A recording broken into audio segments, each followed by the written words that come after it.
Índio não quer apito. Índio quer ter os seus direitos assegurados.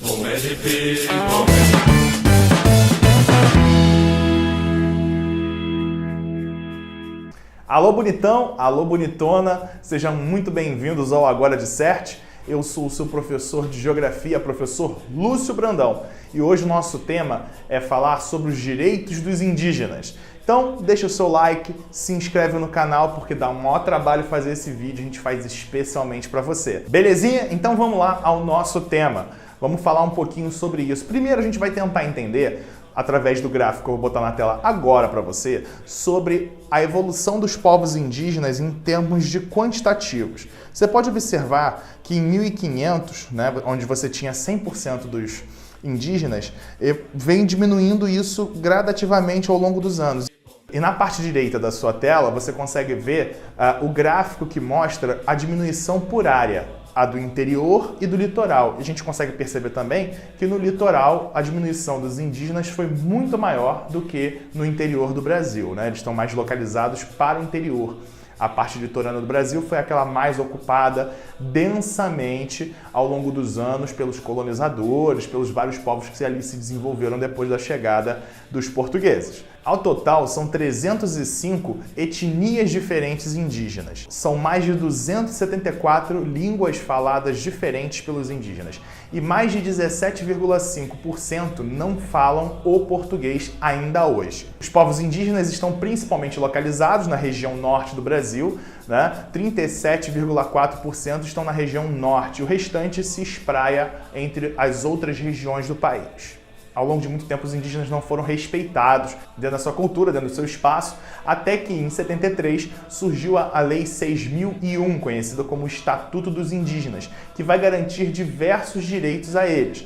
Entre eles, a garantia permanente da posse da terra, terras essas que não podem ser desapropriadas, não podem ser alienadas. Usufruto exclusivo das riquezas naturais. Afinal de contas, os indígenas eles vivem disso, dos atributos naturais, tanto da pesca, da caça e outros elementos tirados diretamente da natureza. E o Estatuto do Indígena ainda garante a eles o respeito à sua cultura e tradição, uma tentativa de manter viva essa cultura que é importantíssima. Nós mesmos temos muitas das coisas que nós fazemos hoje em dia que estão ligadas aos indígenas, principalmente a questão de tomar banho todo dia. Tudo bem, pode ser que você que está assistindo não goste muito disso, mas nós brasileiros temos o costume do banho diário por causa de uma tradição vinda dos indígenas. Esse é só um detalhe dentre tantos outros que foram contribuição dos indígenas para a gente. Até aí tudo muito lindo, porém a busca pelo desenvolvimento econômico, a busca pelo desenvolvimento agrário, mineração,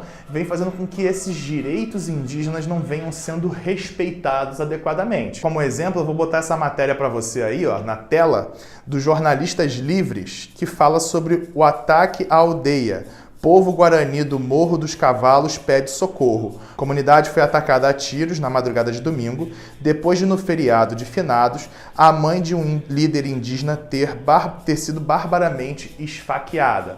Então, se a gente for procurar, dificilmente a gente vai encontrar essas matérias na grande mídia, mas a gente consegue perceber que os povos indígenas eles vêm sendo atacados por busca de terras para excluir eles de determinadas regiões mesmo. Ainda mais no território do Morro dos Cavalos, que fica próximo ao litoral, uma região onde pretendem fazer um túnel e também muito buscada pela especulação imobiliária, querem construir condomínios, resorts naquela área. E a presença dos indígenas é um problema, entre aspas, para essa galera que quer fazer o desenvolvimento só econômico, sem respeitar as tradições, sem respeitar que aqueles índios já estão ali há muito mais tempo do que todos nós. Uma outra matéria que eu vou colocar para você é a do El País, onde tem aí o trechinho que fala assim, foi uma guerra, um massacre.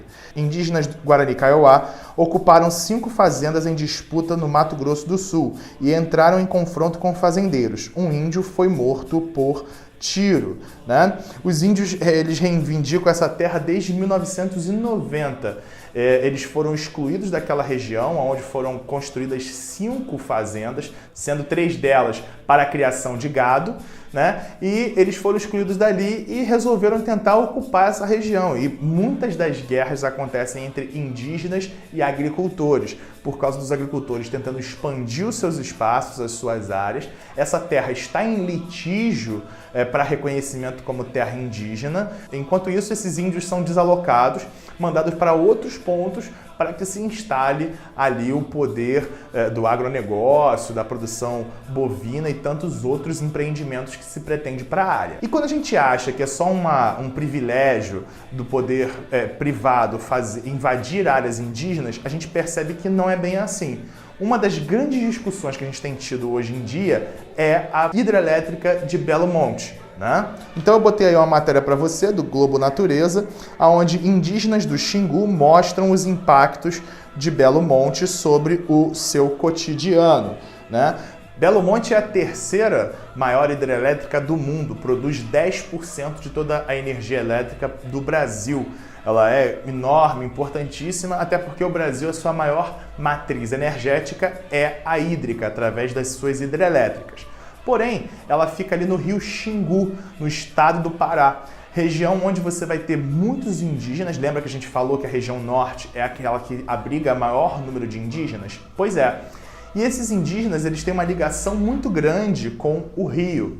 Porém, quando você coloca uma barragem, a dinâmica desse rio ela vai ser alterada bastante, né? Então, os índios que dependem propriamente da água, do rio, para poder manter a sua sobrevivência, eles vão sofrer impactos densos. Até porque você vai ter a época da seca, onde essa barragem vai estar um pouco mais baixa, a época da cheia, onde essa barragem vai estar um pouco mais alta.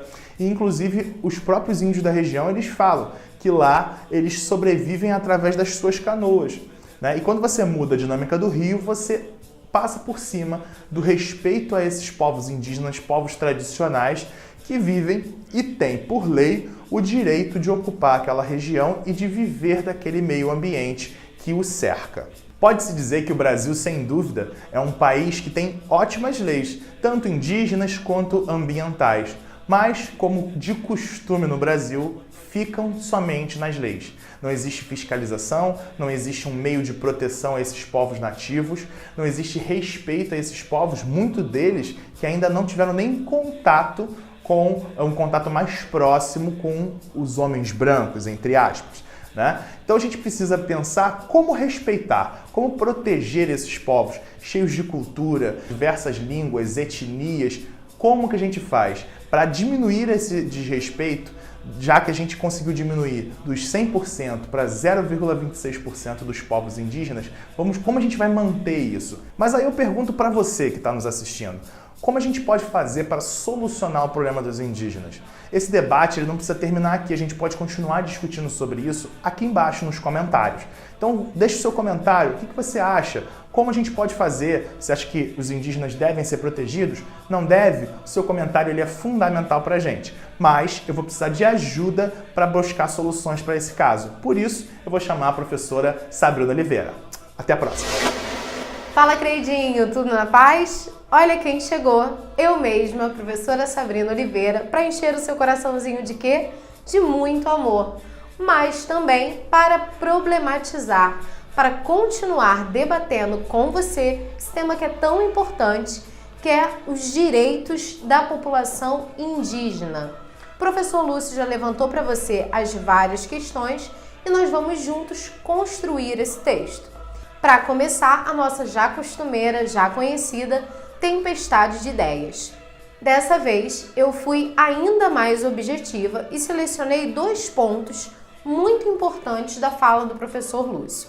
O primeiro deles é o fato de que, se eu privo a população indígena dos seus direitos, eu estou privando essa população de manter a sua cultura, a sua tradição, e estou desconsiderando a nossa ancestralidade. Você deve lembrar, deve ter em mente, que o nosso país é um país formado em 3 pilares. O homem branco, representado pelo português, o homem negro, representado pelos africanos trazidos para cá forçadamente, e a população indígena, que aqui já estava quando os descobridores chegaram. Então, todas as vezes em que eu privo o indígena dos seus direitos, eu estou, sim, desconsiderando a nossa ancestralidade e perpetuando o olhar do colonizador.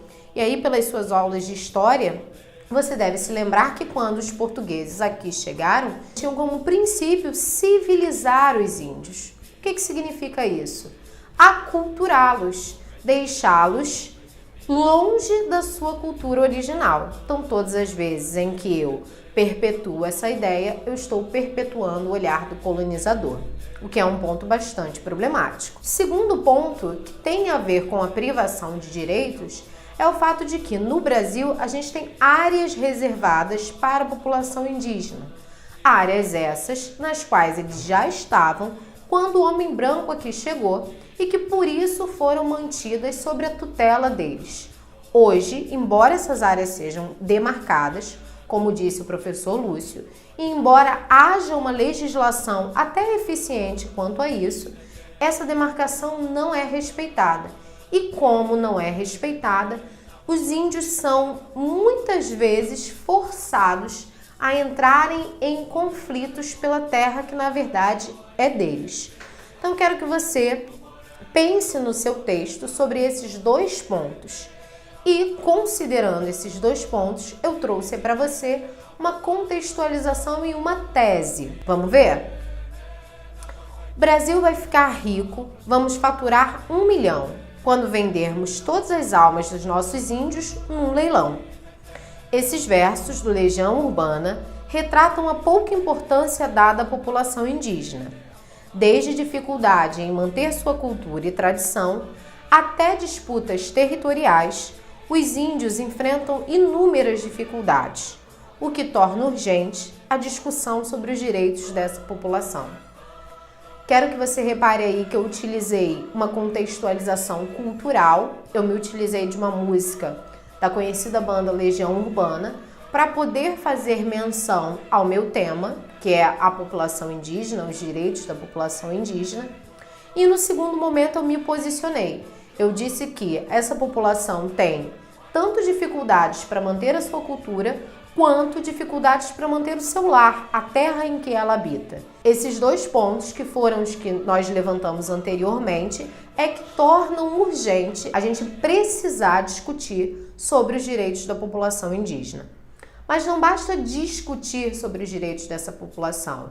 É preciso pensar em estratégias para amenizar os problemas que essa população sofre ou até mesmo para solucioná-los. E aí você deve se lembrar que isso é uma obrigatoriedade no Enem.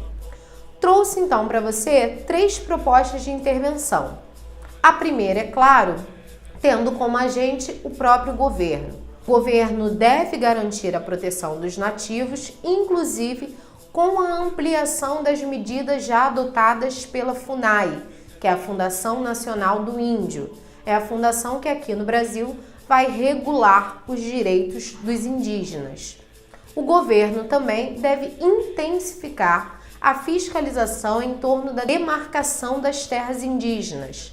Vou te relembrar, as leis existem, são boas, no entanto, como a fiscalização não é tão eficiente, há o tanto de problemas que acontecem. Além de intensificar as fiscalizações, o governo deve punir de forma mais rigorosa aqueles que descumprirem a lei, ou aumentar o valor das multas, ou então, de fato, prever penas, prisões mais prolongadas. Saindo do campo que o governo pode fazer, tem o papel da mídia. A mídia deve abrir espaço para a FUNAI, porque sendo a FUNAI o órgão responsável pela proteção aos indígenas, ele é o melhor órgão para poder falar sobre a cultura, sobre a tradição. Se houver esse espaço midiático, a conscientização da sociedade tende a se tornar um pouco mais fácil. Por fim, saindo do campo do governo e da mídia, as escolas, também as faculdades, as instituições de ensino em geral, em parceria com ONGs, devem promover palestras, mesas redondas, promover fóruns que discutam sobre a cultura e a história da população indígena. Se essas questões são debatidas nas áreas de ensino, principalmente na educação básica, eu vou evitar que as minhas crianças e os meus jovens cresçam com uma visão deturpada acerca da população indígena e, consequentemente, se tornem preconceituosos. Então tá certinho? Se você gostou da nossa aula, gostou da nossa proposta, já deixa o seu like pra gente. Se ainda não é inscrito, de olho em você, se inscreve aqui no vermelhão e já ativa as notificações para não perder nada do nosso canal. A gente tem trabalhado muito duro para trazer o melhor conteúdo para você. Então, se ainda não atingiu as suas expectativas, deixa aqui nos comentários também, porque o que a gente puder fazer para tornar essa nossa parceria melhor, a gente vai fazer. Um beijo e até a próxima!